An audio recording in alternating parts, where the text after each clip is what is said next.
Bismillahirrahmanirrahim.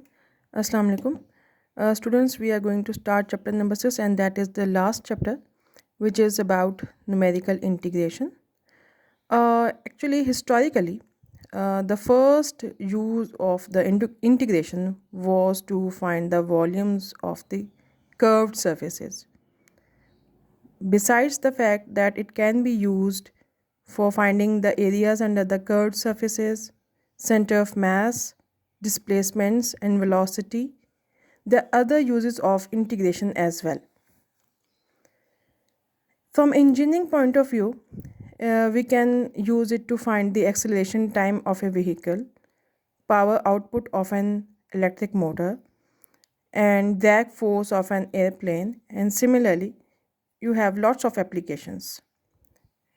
One important use of this numerical integration is that suppose we have a function f of x, and that is such a complicated function that you cannot integrate it analytically, or you cannot have any substitution for that. Then of course numerical integration comes to play its role, and it becomes very easy to solve that complicated function. And sometimes it happens that you don't have a function either. You just have numerical values of the function. Even then, you have lots of numerical methods that can be used to find the integration, to numerically integrate the behavior of that function. Like in the previous chapter, we have two groups. We have formulas for equally spaced data and formulas for unequally spaced data. So first we will talk about the Newton-Cotes formula, and that is included for equally spaced data. We will be finding formulas that are interpolated using the Lagrange's interpolation polynomial. How it proceeds that, for example, first one we will be talking about the Trapzoidal rule. You might have listened about this. What is this? The first thing that I must tell you that you are not going to perform this derivation. This is just for your information. We will be interested in the final result only. But you should know how we are getting this last formula that is valid for Trapzoidal rule.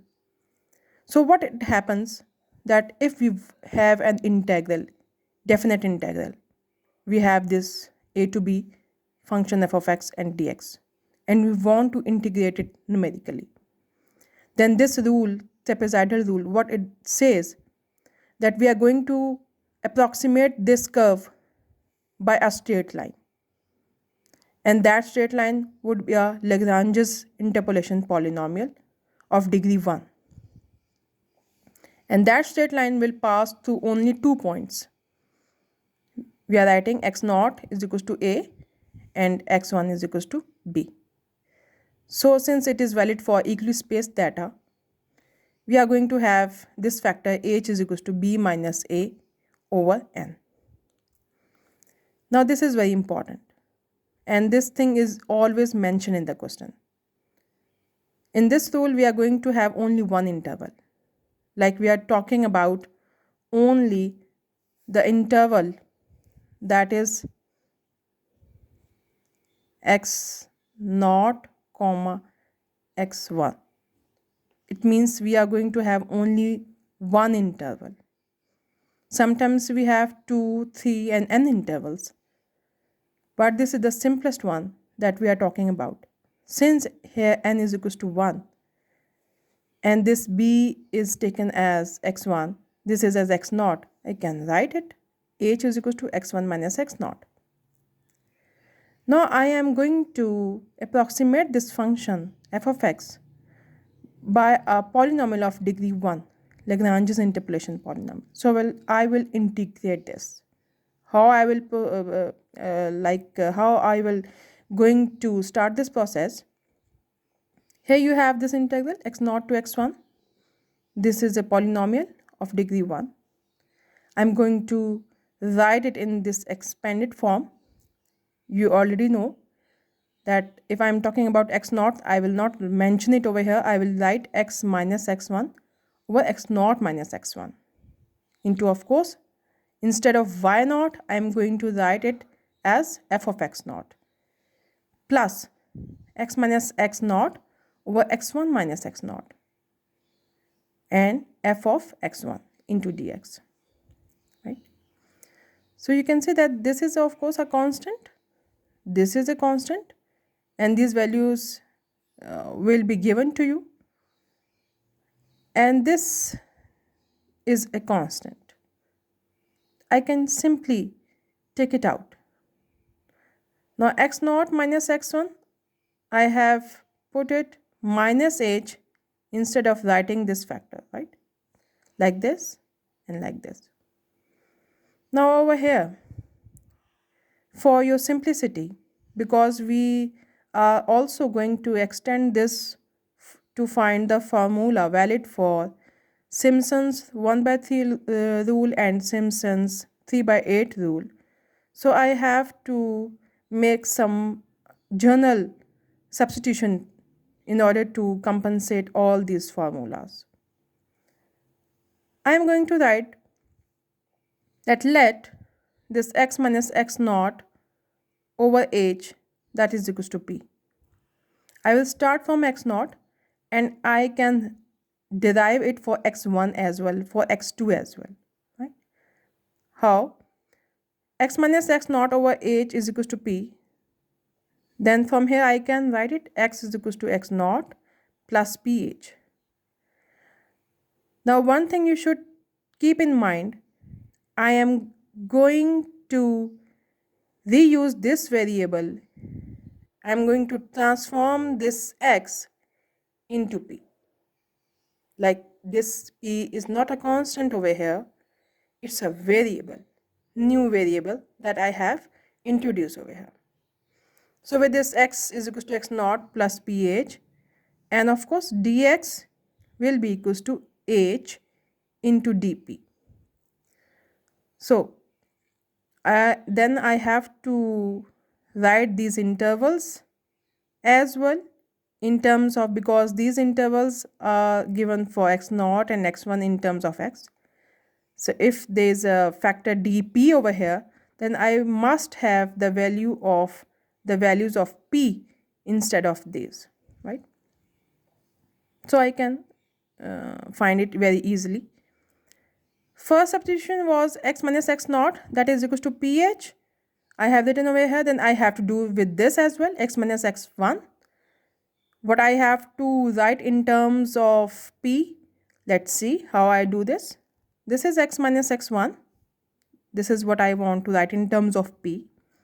So how I will do this, x minus x1, that is equals to x naught plus ph minus x1. I have used the value of x from here in terms of this, okay? Then what I will do, I will combine this x naught and this x1 over here and plus ph. Since I know x1 minus x naught, that is equals to h, so I will just put it the value of x1 minus x naught and then this. You can see now you cannot see any x over here, right? And dx, you already know that I have already told you that you can simply have the value from here or from here, whatever, or even from here as well, because x1 is a constant and x naught is a constant. So dx in terms of this. Now what I will do, I will put in all these values. X minus x1, that is equals to h into p minus 1, and x minus x naught, that is equals to ph. Okay.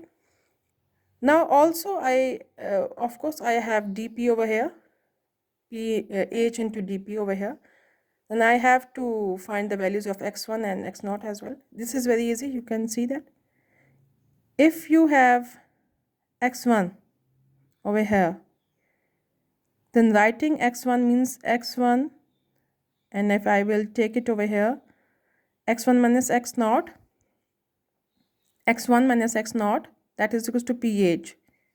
And you already know that x1 minus x naught, that is equals to h. So cancelling this, you will get the value of p as 1. You can see that if I put x1 minus x naught, that is equals to ph, then x1 minus x naught is equals to h. You know this, and this is equals to ph, and cancelling this, you will be getting p is equals to 1, right? And similarly, if you put x equals to x naught over here, then x naught will get cancelled, and you will be getting the value of p is equals to 0, right? So the transformed integral from x to the variable p can be written simply as this, you can see, right? So this is 0 to 1 h square p minus 1 into this.